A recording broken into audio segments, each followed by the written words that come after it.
So guys, before we get started, don't forget we do have that amazing discount code thanks to Tier 0 Games going on right now. And all you have to do is put in ZW Games 5 to get 5% discount on your total order at tier0games.com. The links will be in the description below. Hi YouTube, it's me, the Shy Pianist, or you may know me as Donald or Zephyr War Games, gonna bring you an up-to-date gadget deck profile. So as you may know from Fist of the Gadgets, we got some new cards, 5 in total, but I would be only using 4 of them. The one I'm not using is the trap that pops your opponent's type position monsters, because you have better options.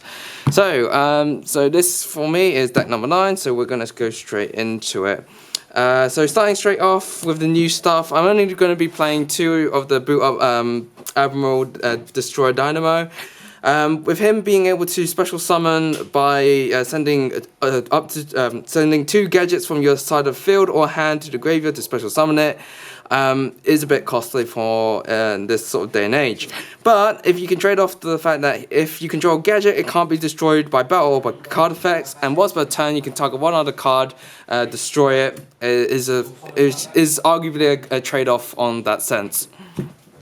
But I generally prefer to play Machine of Fortress because you ditch itself and another gadget rather than ditching 2 gadgets to summon this, and on that part as well.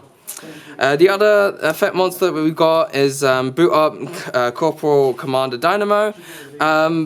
Him, you can normal summon this, but its effect is that you can special summon this by targeting up to 2 gadget monsters you control on your graveyard. So you special summon it, and then it equips those 2 targets to itself, and then it gains 1,000 attack per monster equipped to this by effect. So in a way, it's a kind of a nice extender after you made your plays, and then you just go up, going for a rank 4 or a link play, depending on how you've made your first turn play on that sense. Next, obviously to the gadgets, we're playing triple gold, standard on that, and triple silver. Obviously, on summon, special summon 1 from hand. With my build particularly, I am playing the triple green gadget, the triple yellow, and the triple red. Now, for competitive play, you probably will only want to play 2 of each. Simply because if I was going to be playing in a tournament with this, I would probably trade out 1 set of the gadgets for like a hand trap or something. But this is just to focus, this build is just to focus on the gadgets themselves. So take my advice of, I'm playing at 3, but I advise probably if you want to play competitively, play at 2 on that sense. Okay, but you probably see why when I'll get to the spells and stuff like that. And to round up the monsters, we're playing Triple Tin Goldfish. This is basically your extender, just like your gold and silver, just normal special summon from your hand. I don't recommend playing Goblin Bug because you will miss timing. So Tin Goldfish is a machine that you can also search from Gear Guy and X. Now onto the spells. I am playing the double summon and the double chain summoning. This is obviously to extend you, to give you more additional normal summons, hence that if you do have more copies of the gadgets, you can just flood out the board without worrying so much on if you have the targets in your deck. And then this just basically, you can just go ham with that on sense, if you have 2 of the extenders and such. A new spell, we play 2 boot up order gear charge. So when you activate this, you special summon any gadgets that are equipped to a monster to your side of the field, and then the second effect, you can discard 1 to then add the boot up Corporal Dynamo from your deck to hand. Oh no, sorry, the Destroyer Dynamo from your deck to hand. Obviously you have your Dynamo, you equip it with 2, then play this, special summon 2, and then discard 1, then search up the Destroyer, and then send those 2 that you summoned, and then you go off on the field. But yeah, it's a nice spell, but I still keep it to 2 for what my deck plays. Play 2 MST. This is just so that you can get a chain link 2 with the chain summoning. Obviously, play Twin Twister for a bit more competitive play, but do obviously take into account that you are going to be using your hand a lot, so discard is not generally a viable option. I'm playing the 2 limiter. I did have 3, but this is so that your gadgets, like if in the off chance that you do spam, you might be able to press for game if you have like limiter. So this is just personal preference and tack on that. We also have for board wipes the 2 Dark Hole and the 1 Raigeki. Obviously, gadgets themselves are not very strong on their base stats, so board wipes do help and bait out negates in that sense. And the one you have the 1 Monster Reborn, and obviously because we're rank 4 spam deck, we have to have the 1 Double or Nothing to try and swing that 10k for game into a monster.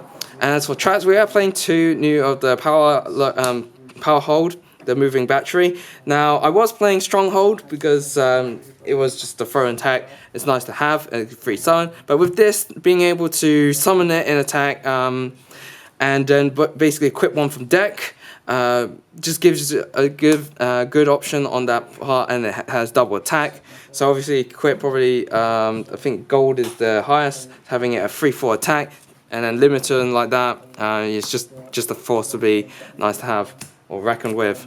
And the 1 Call of the Haunted, ideally, is that the point of this, or you can play back to the front, is to summon your gold or silver in your opponent's turn, and then special summon one of your gadgets and such, and then you basically just have options on that for your next turn in that sense. So that's it for the main deck. For the extra, we are playing 2 Platinum Gadget. I don't feel the need to play a 3rd one simply because, well, most of the time you would just go into this, especially on a gadget, especially on another one, make a rank 4, because it can't be used as a link summon to turn you summon it, so obviously play around how you wish with this, but yeah, the fact that you can just extend is nice to have. The other link 2s we have is the 1 B-Cop, in the sense that if you do summon a rank and then you just want to get rid of it, there's also that. The 1 Cerberus and the 1 Phoenix, and of course we have the 1 Unicorn. The extra deck is very flexible, so you basically need to cater around to like more. You can go for more rank 4s, or you can just go for more generic link monsters as shown. And some big boss link 4s, obviously Borrow Sword and Borrow Load. Obviously Borrow Load is now easier to pick up and being in common. Borrow Sword just gives that option to OTK a bit more further on that, but obviously, you know, go for like Avamax or whatever, just personal preference on that. And the XYZs, we have obviously the Utopia package. I played the Lightning Encase because if your Utopia double by any means obviously gets effect valid, and then you can just go to Lightning and go for a unresponsive attack to your opponent, or uninterrupted attack, should I say. But yeah, obviously try and swing into with 10k on that. For that. For the actual probably main one you want to go into is Giga X, obviously allowing to add a machine from your grave or deck to your hand, so just reuse your gold, silver or tin goldfish and its extend plays. And they're just the one-offs.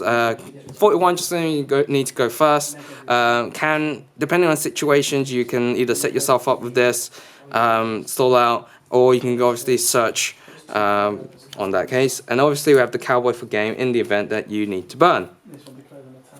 So all in all, the deck is very obviously fun.